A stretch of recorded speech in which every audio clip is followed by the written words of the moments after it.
They stole my fashion empire. Every sketch, every stitch, every damn dream I built with my own hands. And then they smiled, like I was supposed to watch it all crumble and say thank you. I didn't. Instead, I made them watch as I took it all back. Every thread, every follower, every inch of the spotlight they tried to steal. And when I was done, they were left with nothing but the echo of my name. But I'm getting ahead of myself. Let me take you back. It started 5 years ago in a tiny apartment with a busted heater and peeling wallpaper. I didn't have much, just a sewing machine I'd inherited from my grandmother, a crate of thrifted fabrics, and a notebook filled with designs I couldn't stop sketching. Fashion was in my bones. Not the glam kind you see in Vogue spreads, but the raw, hunger-fueled, up-all-night kind that whispers, "This might be crazy, but what if it isn't?" At the time, I was juggling 3 part-time jobs and still barely scraping by. But at night, I created dresses that melted like water, coats that made strangers stop me on the street.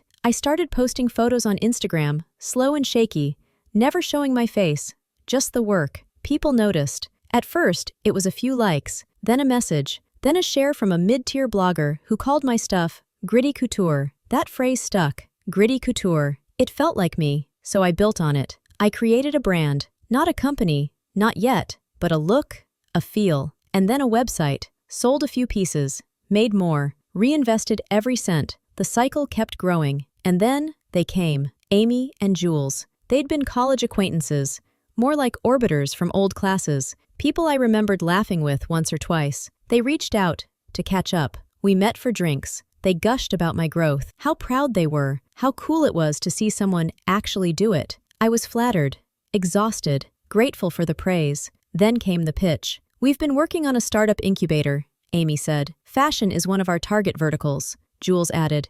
"You've built something incredible. With our capital and connections, this could explode. Think storefronts, celebs, Paris." It was tempting, so tempting. I was tired, so tired. I didn't want to beg for thread anymore. I didn't want to fight my landlord for hot water. I wanted to breathe. We signed papers. They gave me a studio, better fabric, a staff. They said I could focus on design. They'd handle the boring stuff. And for a while, it worked. We launched a full collection. It blew up, worn at events, covered by magazines. I remember sitting in the back of a lift, scrolling through Twitter, and seeing a photo of someone famous wearing my coat. My coat. I cried. But fame is fast, and snakes are faster. The first crack appeared at a pitch meeting. We were gathered in this sleek downtown office. Glass walls, espresso machines, the works. Jules was presenting our growth numbers to potential investors. Big shots from LA, New York, even London. He was polished, smooth, confident, too confident, and that's when I heard it. "Our team has created a revolutionary new brand from the ground up," he said. "The vision was ours. The designs, a collaborative effort. Our product pipeline reflects deep industry foresight." I blinked. Collaborative? Vision was ours? I waited for my name. It didn't come. He flashed a slide showing mock-ups. My mock-ups, watermarked with their LLC logo. Amy chimed in, calling the line, "the result of shared innovation." I opened my mouth, closed it. My stomach twisted. After the meeting, I pulled them aside. "Hey, why wasn't I mentioned?" They exchanged looks. Amy said, "It's just investor lingo. You're the face. Everyone knows it's your work." "Then say that," I replied. Jules chuckled. "You're too sensitive." I walked away, but I didn't forget. Over the next few months, the distance grew. Emails stopped CCing me. Press kits were rewritten. My bio disappeared from the website. One day, I logged into the company Instagram. The password had been changed. I asked Jules. He shrugged. "Oh, we hired a new social intern. She must have updated the back end." Lies. I knew it, but I wasn't ready to confront it yet. Not until the package arrived. A custom leather jacket, my signature zip fold, my rare asymmetrical stitching pattern that I'd developed while living off ramen and YouTube tutorials. Only this one had a different tag, a new label, different name, different story, same design. I checked the company catalog. Nowhere to be found, but on a private resale boutique, it was there, under Amy and Jules' new side project. A separate brand, a spin-off, without me, using my work. They weren't just sidelining me, they were preparing to erase me. I confronted them in the office.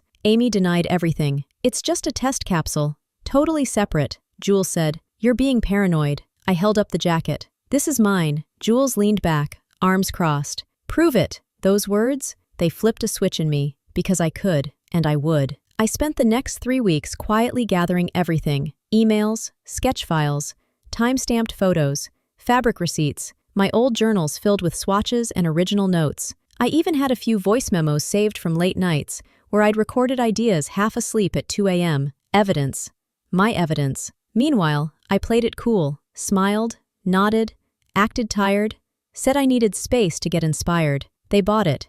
They didn't even tell me. I found out through a stylist who messaged me asking, "Aren't you walking tonight?" I nearly dropped my phone. I showed up anyway, wearing black, hair tied up, no badge, just eyes and fury. I stood at the back of the room as my designs, my soul, walked down the runway under their name. They didn't see me, but I saw everything. The applause, the flashbulbs, the lies. And then I walked out, into the night air, and made a promise. You're going to watch me take it all back. I filed the lawsuit 3 weeks later, in my name, with my evidence, for copyright infringement, intellectual property theft, and breach of contract. Their faces when they got served? I didn't see them, but I heard through the grapevine that Amy cried. Jules smashed a mug in the office kitchenette. Their perfect glass-walled empire suddenly felt a little more fragile. Good. I didn't sue to hurt them. I sued because they tried to bury me, and I wasn't going to let that happen quietly. My lawyer was a shark, fierce, focused, and brilliant. She said, "You have a solid case,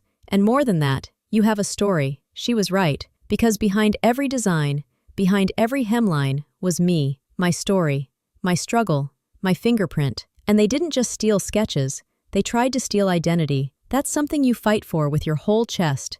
And I did. The case dragged on for months.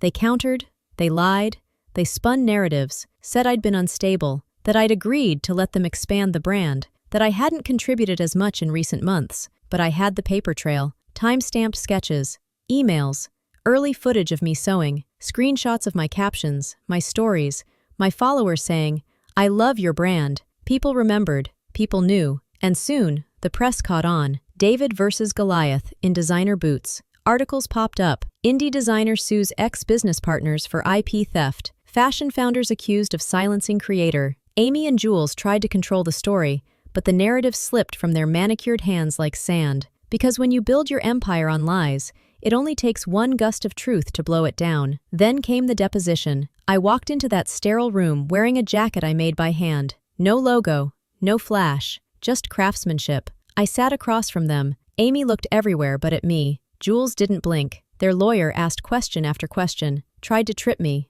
twist my words, but I answered calmly, because I had nothing to hide. At one point, their attorney asked, "Would you say your contributions were more artistic than functional?" I smiled. "No," I said.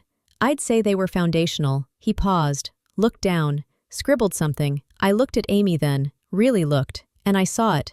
Behind her expensive blouse, behind the fake tan and forced smile, fear.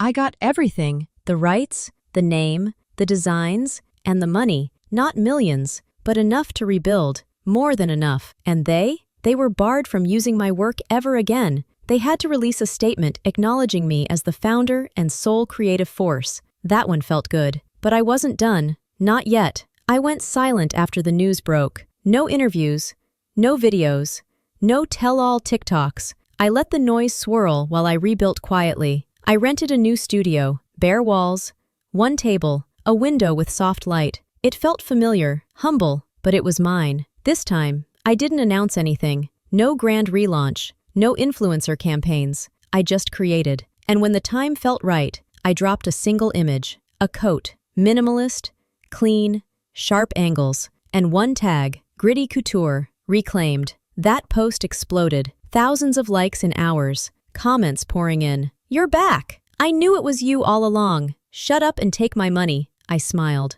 because they tried to erase me, and instead, they just sharpened the edges. Orders rolled in, more than I could handle. I had to hire a small team, artists, outsiders, people like me. We built something new, not just a brand, but a movement. We told the truth, we shared the journey, and we wore our scars proudly, stitched into every seam. And when I launched my new collection, I live-streamed it. At the exact same time Amy and Jules tried to debut their comeback line under a new brand. Mine had 100,000 viewers. Theirs glitched at 17. I didn't mock them, didn't name them, didn't need to, because success is loud, and silence is louder when it's theirs. I saw them once more, Almost a year later, at a gallery show in LA, they stood across the room, barely recognized by the crowd. I walked past. Amy made eye contact, then looked away. Jules just stared. I nodded once, not as a greeting, but as a reminder. You tried to write me out, and now I'm writing my story, without you. So yeah,